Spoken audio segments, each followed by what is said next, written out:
Նաև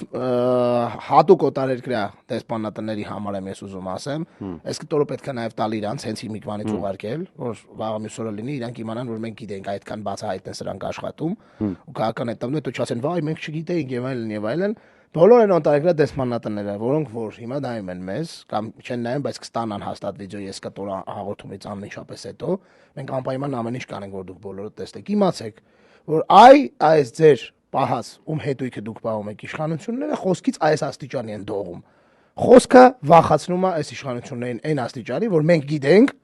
որ մեզ նորից ձերբակալելու ու կալանավորելու որոշում ունեն։ Իդեպ է դրա վառ օրինակներից մեկը այն էր, որ Սյուզի Բադոյանին, ով մեր մոտ հյուր էր, լրագրող Սյուզի Բադոյանին, կանչում էին ասում էին արի հանցագործության մասին հաղորդում տուր, որ սուտ մատնությունով ճամփեին։ Էս է կատարվում ու չասեք, մենք չգիտեինք, մենք էս կողմ, մենք այն կողմ, իմացեք, էսա տեղի ունենում այսօր Հայաստանում։ Խոսքից անում են տակները այդ իշխանությունները։ Իսկ իրանք խոսքին հակադրում են բացառապես ապօրինի իրավական բիրտ գործողություններ։